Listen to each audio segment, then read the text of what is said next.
Greetings! This is the dynamics of ecosystems, or ecodynamics. And when we go to the first slide, it gets into a concept called chemical cycling. And come back. There we go. When you are talking about ecology, you have to consider living organisms and how they interact with non-living organisms. Non-living is your abiotic, living is your biotic. Biology, biotic. Abiotic would be atmosphere, soil, something that is not living, but you only have a certain amount of compounds, organic and otherwise, on the planet. So you have to keep recycling. And ecosystems remain dynamic if they cycle between living systems and non-living systems, between biotic and abiotic. And this is what we're going to explore in this particular PowerPoint. So we're going to be talking about how energy can enter and leave ecosystems, and we're going to talk about the biogeochemical cycles. So this is a mouthful. Biology means that how do living organisms cycle through? How do geological processes like volcanoes or rock formation or things of that nature, the geology of a land? And then the chemistry. The chemistry is going to be about how you are able to create organic molecules and inorganic molecules that is used by living systems in order to, grow, divide, live, die, all that. So you have to remember that we are carbon-based organisms, and all of life is carbon-based organisms on this planet. So carbon makes up our carbohydrates, it makes up our nucleic acids, fats, proteins, and all of that. So we need to be able to claim those, and then when we die, they will be reclaimed in an abiotic system, which then can be given to a new biotic system. So that is the biogeochemical cycles that we'll be talking about. Because as organic organisms, we're going to need water, we're going to need carbon, hydrogen, nitrogen, oxygen, all of that. So let us proceed. I'm going to do the water cycle first. And that merely is that the earth is 70% water.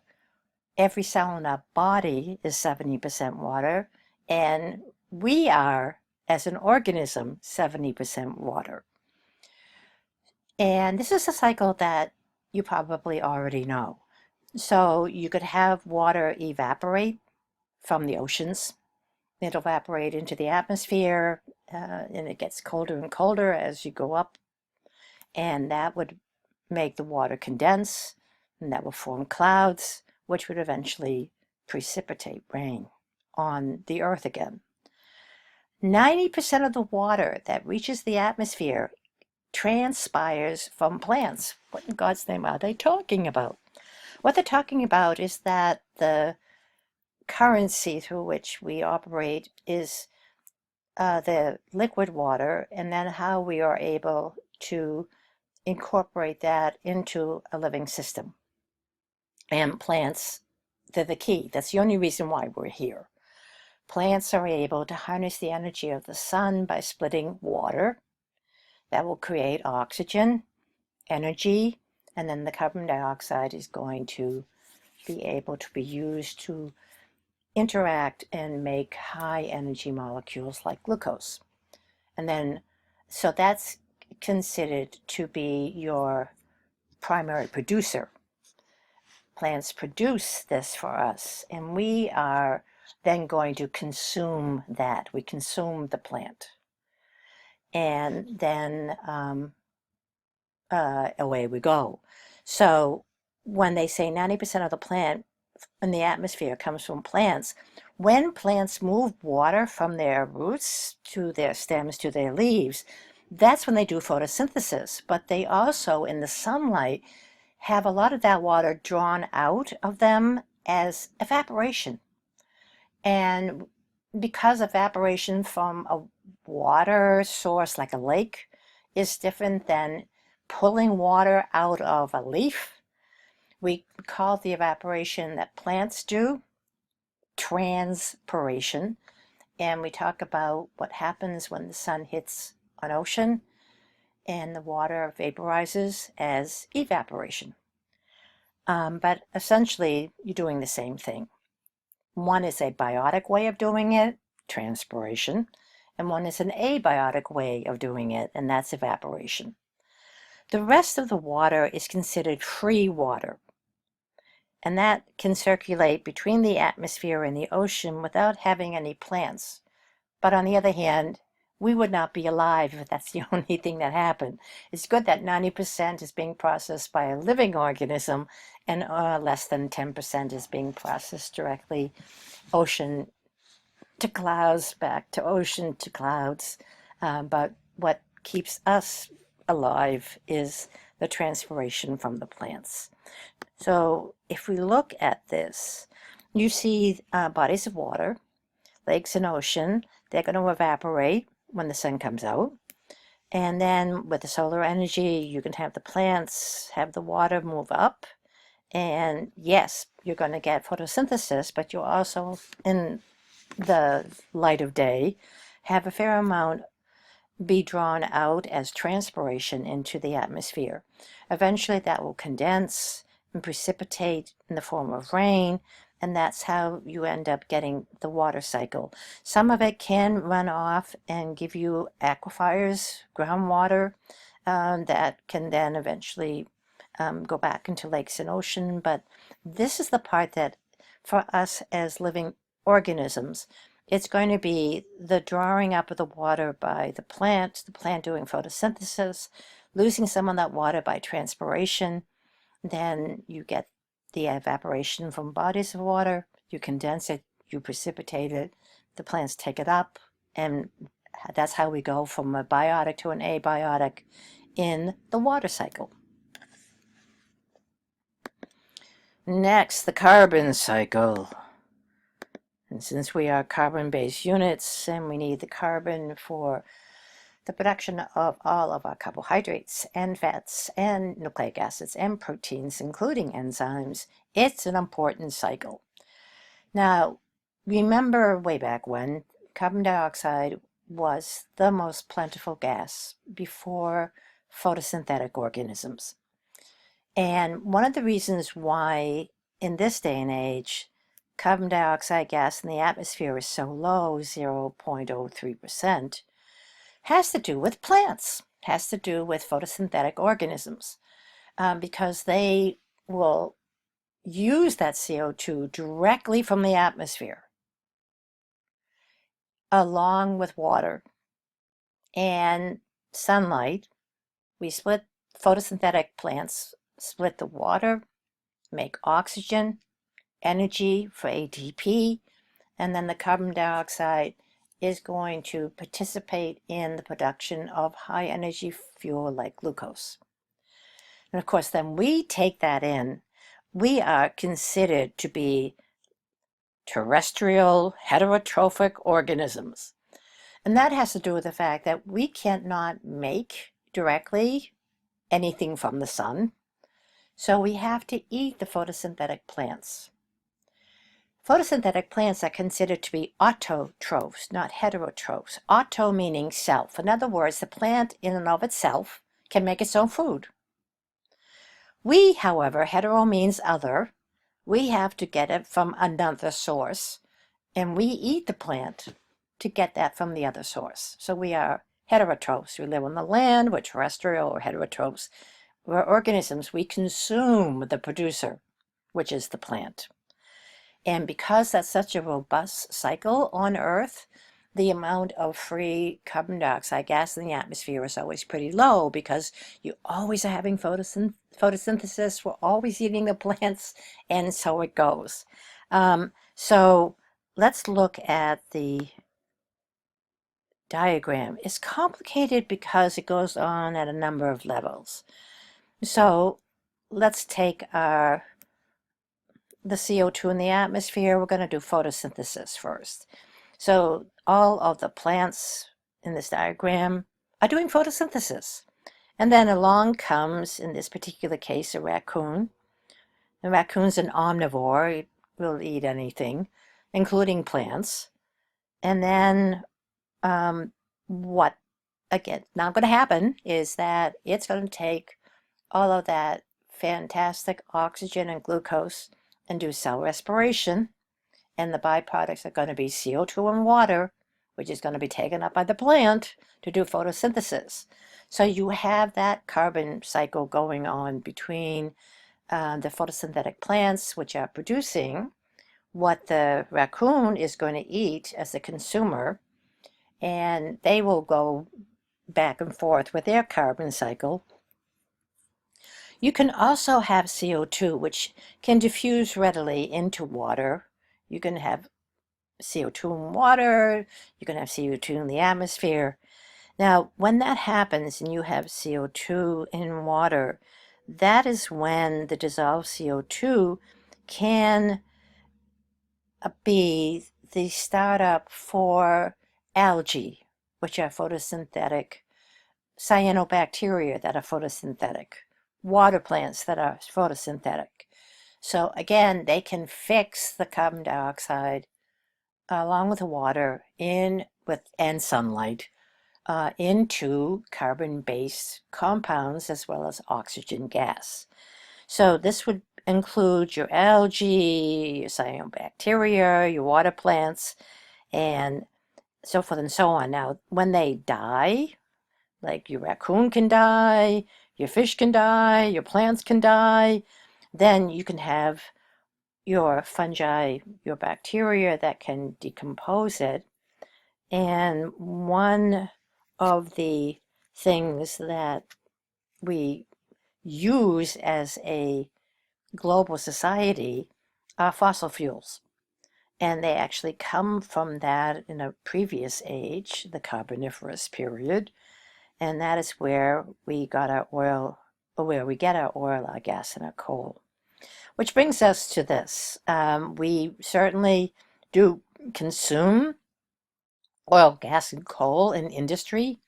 And so when they combust that, they're breaking it down. And so the CO2 in the atmosphere can get higher.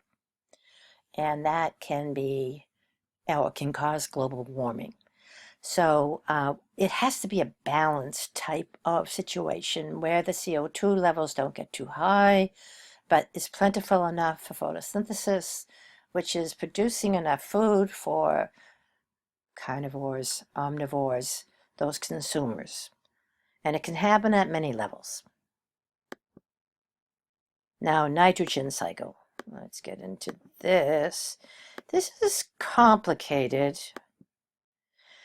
And I'm not going to hold you responsible for all the different names of the microorganisms, the bacteria that can do all of this, since that's something that will be covered in microbiology next year.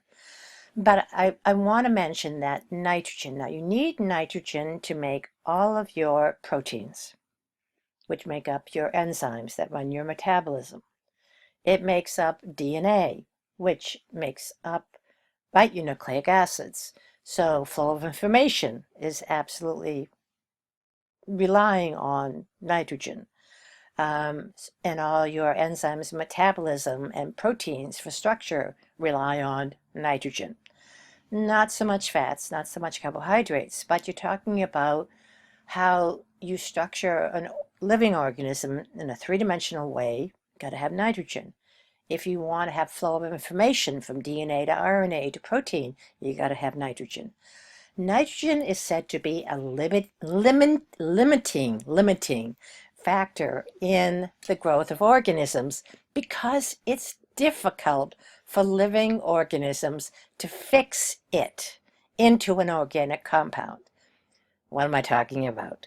Nitrogen in our atmosphere, about 70% of it or more of the gas that we breathe in is nitrogen.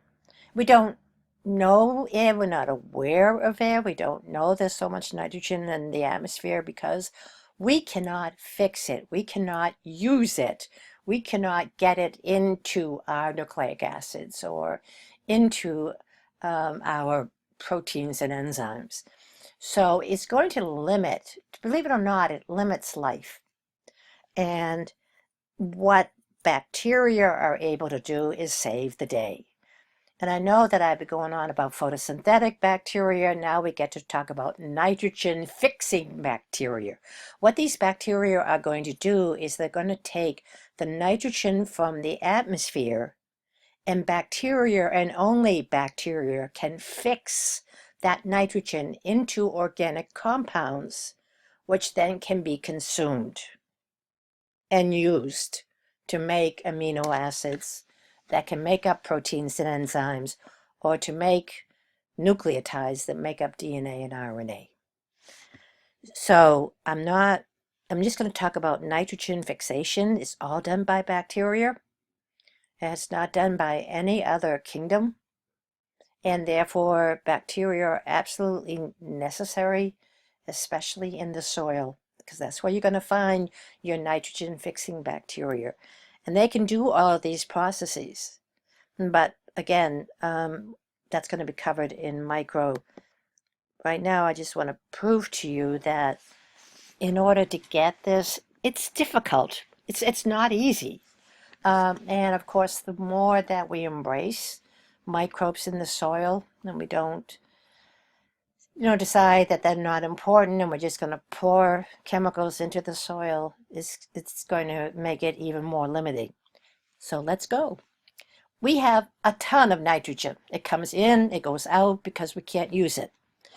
And so what the atmospheric nitrogen needs to do is it needs to be processed by bacteria into compounds that can be used by living organisms in order to make nucleic acids and proteins. So here we have atmospheric nitrogen following the arrow. We have nitrogen fixing bacteria. Don't need to know the name of it. But once you've got the nitrogen fixing bacteria, that you can get it into a food chain. Bacteria can be eaten by plankton. Plankton can be eaten by fish, small fish. The small fish is eaten by larger fish. And then you have birds and other carnivores that are able to either eat the fish or eat the bird. And so you go up your little food chain, but you haven't lost anything. You fixed it. The bacteria fixed it into a form that could be consumed by fish, which the heron could eat, and then the fox could eat the heron, or the fox, can eat other things. But this is an example of the cycle. So you've got your carnivore, and then let's just have the carnivore die. So the carnivore dies, and it decomposes. Bacteria, fungi, great decomposers. Now, when it decomposes, again, you're going to have these nitrogen-fixing bacteria that are going to convert it into nitrites and nitrates. And then they can go into the water. You can start this whole cycle again. Of course, they have a bunny in the picture because the carnivore will eat the herbivore, the bunny. And one way or the other, either the bunny dies, or the fox dies, or the heron dies. And then in decomposition, you can then start to reclaim it, driven by, guess what, bacteria. So it takes time. It's not quick. Like water cycle can be quick. Carbon cycle can be quick. Nitrogen cycle is slow. And that's the other reason why it's a limiting element that is necessary for life. Okay, whipping right along. We got trophic levels. Now I have to say there are other cycles. There is phosphorus, there's sulfur. I'm not going to get into them. They are necessary for life, but on the other hand, the 3 cycles and the water cycle and the carbon cycle and the nitrogen cycle give you an idea of how you have to keep going from biotic to abiotic, back to biotic to abiotic, and keep that recycling in order for life to be able to use it. It has to get returned in some manner, shape, or form to an abiotic state that then is transformed slowly or quickly to life. So when you're talking about living systems, right, your autotrophs are your plants. They do photosynthesis. They can make their own food. They don't need you. Okay, so they are considered your primary producers. We are heterotrophs. We need plants, and that's how we can make our organic molecules. We eat them from the autotrophs, and that makes us consumers. Now here we go with the trophic levels, because you've done the lab on the food chain. I'm just going to use this. I like it better. It has everything in it. So you've got your producers, your photosynthetic plants. That's your first trophic level.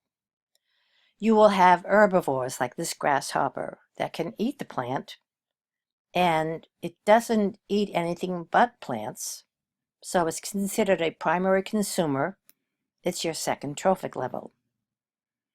A carnivore, a small carnivore like a mouse, is going to consume the herbivore, and it's considered a second consumer because it's eating the grasshopper and not the plants. So that's your third trophic level.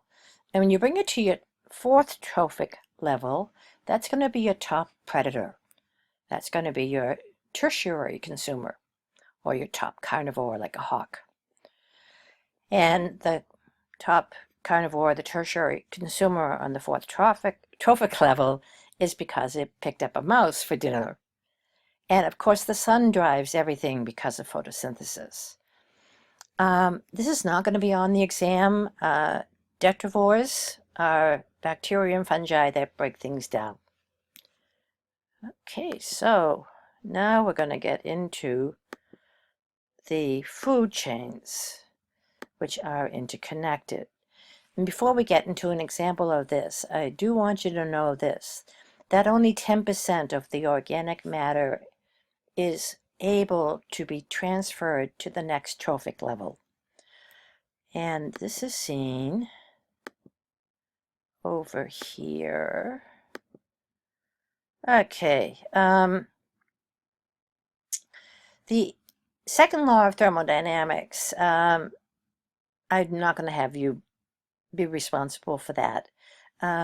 It's just mainly going to be the last slide. Here we go.